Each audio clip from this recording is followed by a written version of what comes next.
Bismillahirrahmanirrahim. Assalamualaikum warahmatullahi wabarakatuh. Alhamdulillahilladzi anzala as-sakinata fi qulubil mu'minin. Asyhadu an la ilaha illallah wahdahu la syarika lahul malikul haqqul mubin. Wa asyhadu anna Muhammadan abduhu wa rasuluhu shadiqul wa'dil amin. Allahumma salli wa sallim mubarak ala sayyidina Muhammadin wa ala alihi wa ashabihi ajma'in. La hawla wa la quwata illa billahil aliyyil azim. Subhanaka la ilma lana illa ma 'allamtana innaka antal alimul hakim. Rabbi shrah li sadri wa yassir li amri wahlul 'uqdatam min lisani yafqahu qawli. Amin ya rabbal alamin. Amma ba'du. Para alim, para ulama, sepuh bini sepuh yang saya muliakan, Bapak Ibu jamaah, khususnya jamaah Masjid Darut Taqwa, jamaah kajian Muslim Surabaya, kajian tafsir hadis, dan pemirsa dimanapun Anda berada. Dan insya Allah dengan rasa syukur kita atas ridhonya, atas segala nikmatnya, kita bisa bertemu kembali dalam keadaan sehat walafiat tanpa halangan suatu apa. Mudah-mudahan amal ibadah kita, sholat kita, jamaah kita, silaturahmi kita, ya, kajian-kajian kita menjadi amal soleh dan diterima oleh Allah Subhanahu wa Ta'ala, menjadi wasilah dimudahkan segala kesulitan kita, dilancarkan segala usaha kita, dilapangkan rizki kita, disembuhkan segala sakit kita, bahagia dunia dan akhirat kita sekeluarga. Amin ya rabbal alamin. Al-Fatihah. A'udzubillahi minasyaitonirrajim. Bismillahirrahmanirrahim. Alhamdulillahirabbil alamin arrahmanir rahim maliki yaumiddin. Iyyaka na'budu wa iyyaka nasta'in ihdinas siratal mustaqim. Siratal ladzina an'amta 'alaihim ghairil maghdubi 'alaihim waladdallin. Amin. Salawat dan salam kita aturkan kepada Nabi kita Muhammad sallallahu alaihi wasallam. Kita lanjutkan kajian hadis Bulughul Maram atau syarahnya Subulus Salam di yang mana ini Pak? Bismillahirrahmanirrahim. Wa an Judamata binti Wahbin qalat, dari sahabat putri sahabiyah bernama Judamah binti Wahab radhiyallahu anhuma atau radhiyallahu anha, ya. Mudah-mudahan Allah meridhai beliau. Judamah ini putrinya Wahab, ya. Ada yang mengatakan zal, pakai zal, ada yang pakai dal, Judamah, ya. Begitu. Beliau ini adalah saudara perempuannya Ukasyah. Saudara perempuannya Ukasyah. Ya, jadi Ukasyah ini yang sering kita kenal, jadi tapi min ummihi, ya, dari ibunya, jadi beda ibu saudara, ya, beda ibu. Jadi kalau Judamah ini putrinya Wahab, tapi kalau Ukasyah ini putranya Muhsin, ya. Jadi apa ya, beda apa ini, min ummihi, dari ibunya. Jadi oh berarti satu ibu beda ayah, ya. Kalau Judamah itu putrinya Wahab, kalau Ukasyah itu putranya Muhsin. Jadi ibunya sama, ayahnya berbeda. Mungkin janda kemudian nikah lagi dengan Ukasyah, Muhsin ini bapaknya Ukasyah. Nah, Ukasyah ini yang sering kita kenal dengan seorang sahabat yang saking cintanya kepada Rasulullah Sallallahu Alaihi Wasallam sampai beliau mencari alasan bagaimana supaya bisa merangkul fisik Rasulullah, dan betapa senangnya beliau ketika bisa merapatkan tubuhnya dengan menempelkan tubuhnya dengan tubuh Rasulullah Sallallahu Alaihi Wasallam. Ya, ini salah satu cara beliau mencintai Rasulullah. Baik, kembali kepada Judamah. Qalat, Judamah mengatakan, hadartu, saya pernah sowan Rasulullah Sallallahu Alaihi Wasallam, di tengah Rasulullah Sallallahu Alaihi Wasallam. Saya pernah sowan ke hadapan Rasulullah, pernah datang ke hadirat Rasulullah fi unasin, di mana pada saat itu Rasulullah sedang berada di tengah-tengah banyak orang.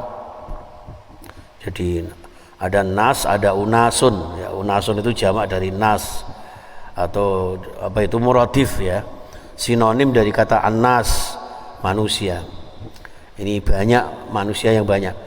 Wa huwa yaqul, sedangkan Rasulullah pada saat itu bersabda, di tengah-tengah banyak sahabat itu Rasulullah bersabda, laqad hamamtu anha 'anil ghilati fanadhartu fir rumi wa farisa fa idahum yughiluna auladahum fala yadurru dzalika auladahum syai'a. Jadi laqad hamamtu, sungguh kami pernah menghendaki anha 'anil ghilah, untuk melarang kalian melakukan ghilah. Ghilah niku napa? Ghilah niku menggauli istrinya di saat istrinya sedang hamil. Ya Pak ya. Jadi ya untungnya kok nggak jadi. Jadi waktu itu pernah Rasulullah itu mau melarang sahabatnya kaum muslimin agar tidak menggauli istrinya di saat istrinya sedang hamil.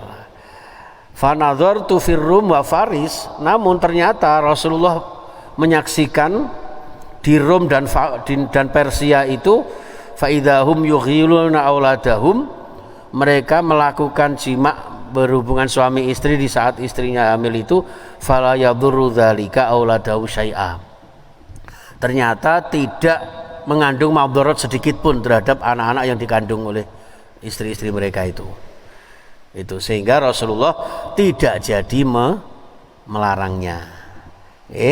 Ya untungnya nggak jadi dilarang ya Mas Ahmad ya.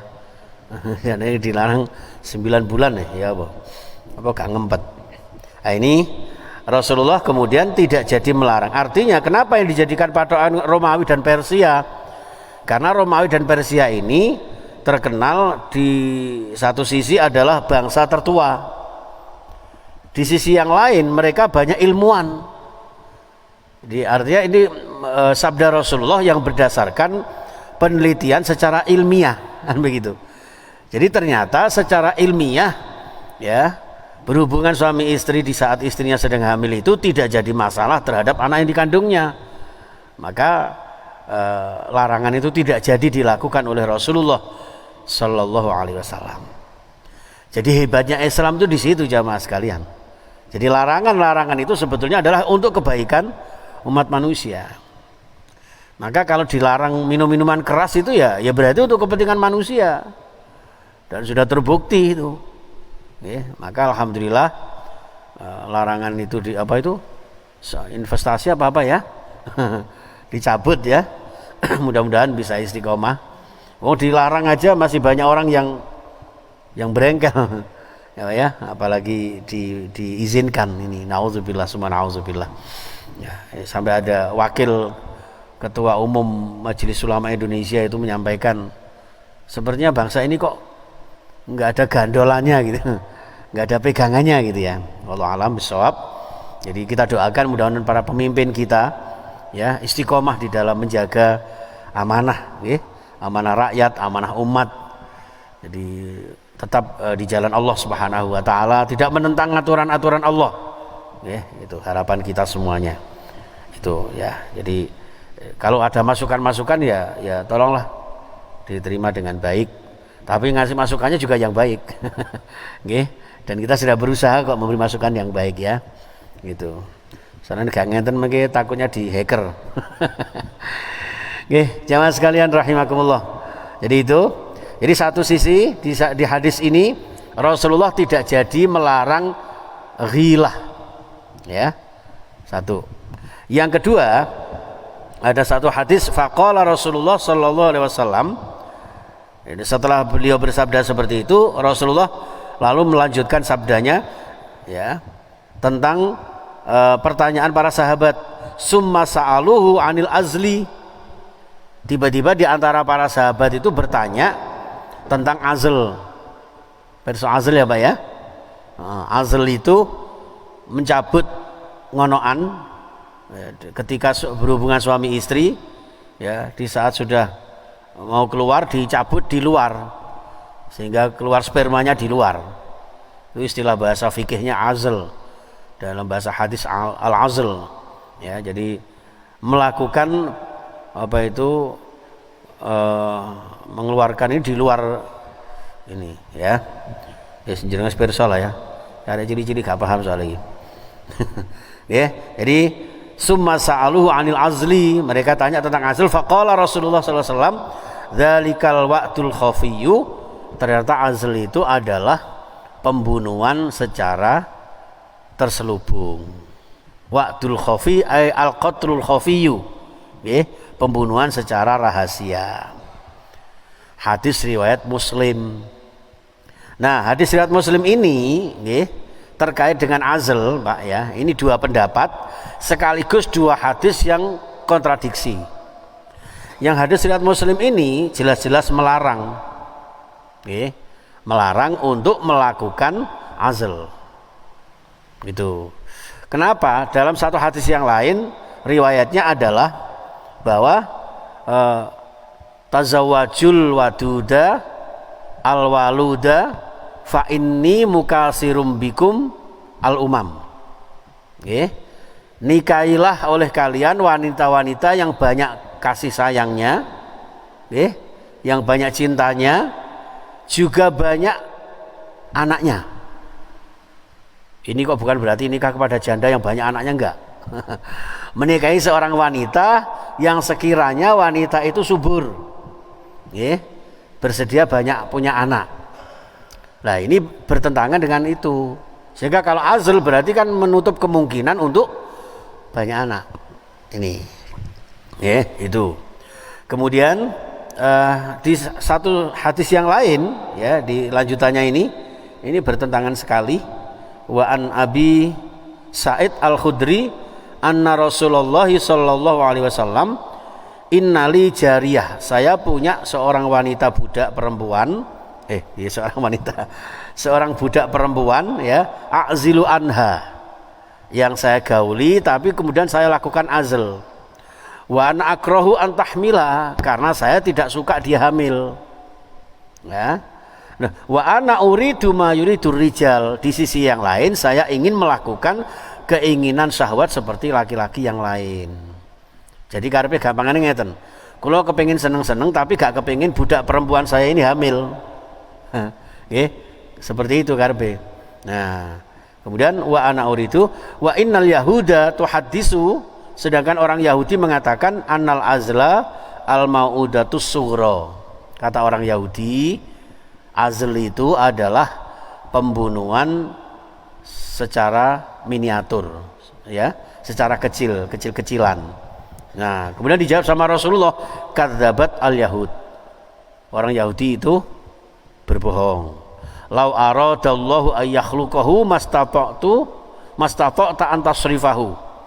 Seandainya Allah menghendaki ya, dari sperma yang kalian azl itu, ya, kemudian bisa menyebabkan Allah menciptakan, menjadikan sperma itu, kalian tidak bisa memalingkannya. Berarti semuanya kembalikan kepada takdir Allah Subhanahu wa taala. Hadis riwayat Ahmad dan Abu Dawud.